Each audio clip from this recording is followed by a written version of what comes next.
It looks to be a holiday episode, given the tree in the background, given the festive atmosphere, and a warm greeting. And so wonderful on this episode of Words, Images, and Worlds to be talking with comics creator, author Mark McCann. Mark, thank you for jumping in. It's very kind of you to invite me. I'm delighted to be here. Well, yeah, thank you. Thank you for saying yes. Thank you for coming on and spending some time with me in the midst of the busy holiday season.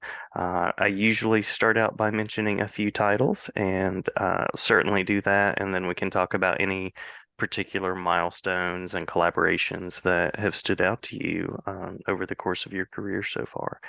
So, Sure. yeah, 2000 AD being one of those books, very well known and certainly a site where lots of creators have worked. Never Never being another. Mhm. I'm probably going to sort of mispronounce this, but Comic House. Yes, Comic Cons. It was a small indie company. Lovely guys, very good to work with. Yeah, yeah. And then the last one I'll mention is Death Dealer, Mhm. Frank Frazetta's world as well. So lots of wonderful work from you in the world of comics, and hopefully more to come. More to come. Well, yes, I can confirm that there should be more in the pipe, Good. although I can't go into any great amount of detail right now. But Mhm. there is a few irons in the fire, I guess you would say. Yeah. But yeah. Great, great. And that shapes a little bit of my last question that I'll ask you because I won't ask you details that you can't share, but I'll ask you something along those lines with the creative works to come. So, but before we get there to the end, let's start with how you got started in the world of comics. When did you know that comics were the space you wanted to write in? To be honest with you, I have been a comic book reader and aficionado for, I guess you could say, my entire life. So Mhm. I'm a massive um, fan of the medium. I love arts intertwined with literature. So when I was younger, I was very much drawn to the artwork in books to begin with, but then comics. And so in the Ireland and the UK, we had children's comics. So it would be, I guess, you would have had strips like Dennis the Menace and Calvin and Hobbes and things Mhm. like that. Mhm. So for me, it was comic books like the Dandy and the Beano, and then Ninja Turtles Ah. came out, and this was massive for me. So the Archie comics, Ninja Turtles were a gateway. And then obviously slightly more mature titles like 2000 AD, Judge Dredd the magazine, and you had the Dark Horse reprints of Aliens, Predator, you had the Mhm. Terminator miniseries, all that stuff was coming out alongside, Amazing Spider-Man anthology sort of collections that we got in the UK and Ireland, you know. Yeah. So I thought these were all the best. I was amazed by all this. So I became immersed in the world of comics. I loved the artwork and I loved the stories. And I had sort of given up on the idea that I would ever be creative because what my parents wanted me to go into a they were both marketing managers, and they wanted me to go into the world of sort of business, I guess. And I had no real interest. I did a degree in philosophy, which Mhm. doesn't really lend itself to, the world of business. But I did end up going into administration, and I found it all very tedious and boring. And so I Mhm. always sort of sat. I did that, and I worked a job that was slightly more exciting. I guess in America you would call it a bouncer, but I was a Ah. doorman in the evenings. So I worked in an office during the day and I worked on a door at night. And I started dabbling with prose in my late 20s because I realized that I had a massive creative need that wasn't being fulfilled. Mhm. And my girlfriend at the time, and I started writing scripts, and she said, "Well, why don't you try, uh, novels?" So I wrote, I self-published a couple of really rough novels, which I look back at now and, I cringe a bit. But, they were my first Yeah. outlet into writing. And then I went from that to I met a comic book hero of mine purely by accident. And he said, well, why don't you get into comics? Because I was talking about writing. And I said, well, I didn't ever think I would be able to because, I live in Northern Ireland and there doesn't seem to be much of an outlet here. And he said, oh, no, the internet has opened everything up. Hmm. So I started, writing specifically for comics. And he and I would eventually work together. Glenn Fabry was the artist. I met him in a bar and we had a few drinks. But Nice, nice. anyway, we ended up collaborating. And during this period, I'd set up my own sort of little blog where I collaborated with artists who were up and coming or trying to get in. Hmm. And two-page stories because I couldn't afford to pay them and they didn't have and they just wanted to showcase their work as artists and so we just did two-page stories and then I went from that to the indie scene to 2000 AD and from 2000 AD I went to heavy metal and from heavy metal Never Never came about and from Never Never I would eventually get the attention of Opus who Hmm. then picked me up for Death Dealer. And from there, I've got some more stuff on the horizon, but I can't really talk about it just yet. I don't want to say anything in case something happens, Oh yeah, yeah, and absolutely. it all snowballs and falls apart. But I'm very optimistic, and we've got some really, really wonderful people involved in it, and I'm just hopeful that it all comes together. But that's how I got my start in comics. I started as a fan, and then I became a prose writer, and then I slowly but surely segued from there into comic books. Wonderful, wonderful. Yeah, love the story, love the journey, and I love that idea of like you have this creativity that just has to find a place to be in some way. 100. Funny, I actually read a book one time. The author is, I think it's Lynn Truss. Don't quote me on that. Hmm. She wrote Eat, Pray, Love, and she wrote a book called Big Magic. And her concept of ideas were that they were things that almost existed metaphysically outside of the human body, and that if you didn't write down your ideas, they would transfer to somebody else. They were just out there in the ether, and that they almost came to you in like a magical sort of way. Now, I don't believe that's true, but I think there's something to the idea. It does give it a magical quality, and I Hmm. think if you've got a creative, if you're sort of genetically coded to be creative, it's very difficult not to do it. It's Hmm. like it's an impulse, and you have to do it. It's not like you get to decide; it decides, and you just have to find the outlet. Yeah, yeah, absolutely. And that leads me to the question of the kinds of stories that inspire you most. What gets you kind of fired up as a writer and creator? Um, well, I mean, I love lots of different genres. I guess the ones that have always drawn me in more than anything else or have been the likes of horror, sci-fi. Hmm. Hmm. But I also love thrillers. I love philosophical, sort of indulgent explorations. I love crime. I really love a good noir. So I love different genres. But I guess what really makes a story for me is the core relationships, the characters and the core relationships in the story. Because ultimately, if you haven't got strong characters that invest the reader in them, Hmm. the story becomes kind of, everything else is peripheral. You can have a really wonderful, strong plot and, an amazing sort of journey for the characters to go on, but if you can't invest yourself in the characters. So for me, I love stories with, strongly developed characters and different genres. Again, I would say the two standouts for me will always be horror and sci-fi. But Mhm. I love other stuff. Superhero would be. I've read a heck of a lot of superhero stuff over the years, and I Yeah. do love it. But I usually like superhero stuff whenever it's coming at it from an angle. Hmm. Uh, Hmm. I would say I'm a huge Batman fan, but that's because I think the best Batman stuff either tends to be psychological thriller or crime.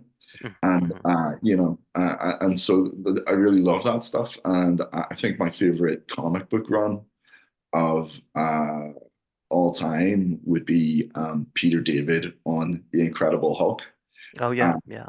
I think it's just the best run ever. But it did everything from be a soap opera to be a social commentary, to be a psychological thriller. It was a deep dive into the mind of Bruce Banner and what made him tick as an Hmm. individual, but also all of the relationships like Betty and you know um, Doc Samson, Rick and Marlowe. It was wonderful. It's just really wonderful. I love Peter David as a writer. I think he's one of the best writers comics has ever had. So. Those sort of stories. And again, if you look at the Hulk run, it's characters. So Yeah, yeah. Yeah, I love the grounded nature of a character. Even if there's supernatural stuff happening around, that you still have to have that person, that character at the center. So love that approach. absolutely, absolutely. I think it's key. And if you look at some of the best films and stories, I mean, we'll always talk about films that have inspired us or books that have inspired us, but Hmm. the key components are always the characters. So say like Lord of the Rings. Well, Lord of the Rings is an amazing epic. It's huge fantasy epic, but it's a story of Frodo and Sam and Aragon and Gandalf, and it's the characters that draw you in because they're so compelling, they're so interesting, and you find yourself completely betrothed to them throughout the story. They become, almost like real people to you, Hmm. some of my favorite writers, they capture that. They capture the characters for me, and that's what I've always loved about stories.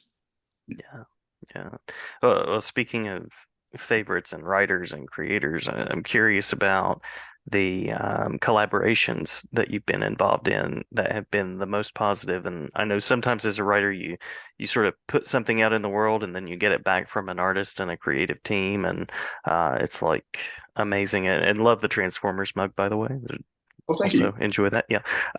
So curious about those moments that have been especially rewarding for you. In terms of collaboration, hmm, well, I would say that a lot of my early collaborations in the indie scene, believe it or not, Hmm. were the most, I would definitely say the most warmest experiences I've had, Yeah. and Yeah. also the most fulfilling. And the reason for that would be so my editor for Never Never is a guy called Peter Duncan, and Peter is a friend of mine now. But we started off as he was an editor for an indie zine called Sector 13. Hmm. And I have never had a better relationship over the years than with Peter because Peter he has carte blanche to say whatever he wants to me regarding the story. And I told him that very clearly. I said, listen, don't pull your punches. Just Hmm. be as Hmm. honest and as critical as you want, as long as it's constructive.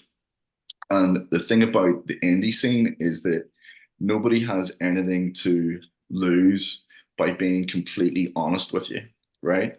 So most people in the indies are just looking for a shot. They're just looking for a shot and they want to get their stuff out there. And Hmm. okay, you're going to run into egos the same way you would anywhere else. But in my experience, the indie scene has been one of the most honest, but also enriching experiences because people are willing to give you their time, right? Mhm. So Mhm. as you move up the ladder and you get to the bigger comics, and I mean, I'm not necessarily there yet, but as you gravitate upwards, people have less and less time. It becomes more sort of, I don't want to say stingy, but people have to devote their time a lot more wisely, Mhm. especially from an editorial perspective. But whenever you're in the indie scene, people have a lot more time because it's not professional, but everyone's trying to be professional. So they're giving you the best possible input they can give you. Everyone's taking things in a collaborative and uh, enhancing manner, because Mhm. everyone's trying really hard. So, in my best ever relationship would be with my friend Peter, who is has just been a mentor to me. He's been happy to give me his time and his input on how he would amend the story to make it more compelling and interesting. And it's just been wonderful. Now, in terms of there's a gradient because you have experiences like that, but you also have experiences with artists or editors or whoever. I'm not getting into the nitty gritty, but it can be Mhm. like pulling teeth. You can have experiences that are deeply, deeply frustrating too. But Mhm. I always look at the ones that have been most positive, and it's been where you met somebody in a collaboration and you were trying to get the best out of one another. Mhm. And one of my recent collaborations was with Axel and Louis, the artist colorist team on Death Dealer, Mhm. and Mhm. there was very little back and forth, but they were nothing but a pleasure to work with. Yeah. Really, really professional people, and you couldn't have asked for a better relationship. In terms of, I didn't have to tell them very much. I just had to say, well, this guy has to be this color, and Louis would go, I've got you, or I need this many horses. I felt so bad for Axel one time because I had a sort of panel in my head. It was Lord of the Rings, and I was like, well, it has to have a massive amount of horses, and I was like, I'm gonna have to ask this guy to draw them, and he kind of swore at me, but he was like, it's fine, but he did it, and I couldn't Yeah. believe the level of detail that he put in, and I was just like, God, you could not ask for a better collaborative effort than that. Mhm. Mhm. So yeah, but yeah, I've had loads of great collaborations, but I'd say my favorite one will always be my friend Peter because without him, a lot of where I am now could never have happened. And Yeah. Peter is a retired. He was a kind of like a troubleshooter for a bank, and this is his retirement, and he just enjoys comics. He's a massive comics fan, and Oh, he love it. loves the medium. He just loves being there. And me too. I love it. I mean, sometimes you hear horror stories about comics and what's happening in the medium behind closed doors, and yes, that stuff does happen, but there's people there who just love being there, and I'm one of those people. I just love comics. I love it, and I hope the medium continues to um, you know, continues to go and just delight readers. And I hope we get more readers, more younger readers. And everything, it can just be maintained because it's been one of the best experiences of my life. Mhm. Mhm. Yeah. Yeah. Well, and I think true test of collaboration. How many horses will you draw for me? I think that's it's a true test. Well, for one thing, horses are notoriously difficult to draw. Everyone Mhm. hates Mhm. drawing horses, right? But Axel really just, yeah. I mean, I was like, that guy. He would probably die for the cause if put to the test because, hey, drawing that many horses, that's right up there. That's up there with throwing yourself in front of a bullet. Oh yeah. Yeah. Yeah. So you mentioned that you have some works on the way. So instead of asking specifics about those, because I know you can't really go into them, I'll just ask, how are you kind of kindling your creativity at the moment as you're working on these projects to come? What are the places that you go and reading and creating to kind of keep the inspiration alive? Well, I'm always reading. I'm always reading. It's one of my favorite things to do. I read an interesting interview recently and it was advice that Hugh Jackman had got from Sir Patrick Stewart and Sir Ian McKellen. Nice, nice. And Yeah. they start the day with coffee and a book, which is how my wife and I start our day. We always start our day with reading. So she'll read a book in bed with her coffee, and I will read a book, and usually a comics, either graphic novel, anthology, an issue of something. So at the moment, I am reading, excuse me, Peter Straub, Ghost Story, Yeah, yeah. which I'd never read before, but it had been recommended to me, and it's a very, very riveting book. And I'm also reading the Captain Britain Omnibus, which is the Alan Moore and um, Alan Davis collaboration. Hmm. And it's funny because when you look at these stories and when they were written, uh, those guys were so far ahead of the curve. Yeah, So yeah. I've been reading mostly most of my reading recently has been older material, and it would be I picked up I reacquired the Miracle Man omnibus. Now I have the Mm-hmm. originals in a long box somewhere, but I don't know where. So I reacquired Miracle Man. So I've been reading through older stuff, and I also read a lot of in terms of modern stuff. I really enjoyed Ram V's Swamp Thing. I Hmm. thought Hmm. Yeah, thought it was wonderful, and yeah, as close to Moore as you could get, really. It felt to me, and I know a lot of people would say maybe that's blasphemy, but for me, I thought it was sort of a spiritual successor. I yeah. read um, other modern stuff. Oh, Howard Mackie came back to Ghost Rider Hmm. recently. Hmm. Hmm. His run on Ghost Rider was seminal for me. I grew up with the Danny Ketch Ghost Rider, and I still think he's my favorite. Don't get me wrong, I love Johnny and Robbie Reyes, but Danny Ketch was the guy I grew up with. Yeah, yeah. And I have also been reading the Ablaze Conan series. It's the French reprints Oh, of nice, nice. the Conan stuff, and it's gorgeous, just absolutely beautiful. So yeah, I'm always reading something, and I read a lot of Warhammer 40K, but I listen to that via Audible, Hmm. and I'm listening to some Elric as well. The first couple of books in the Elric of Melniboné series, which Murkoch, classic Murkoch, it's just doesn't get much better. Yeah, yeah. I love the number of worlds that you visit in your reading life too. That's always uh, great to hear about, and to then kind of go, oh, maybe there's a chain of inspiration there, or some of those things.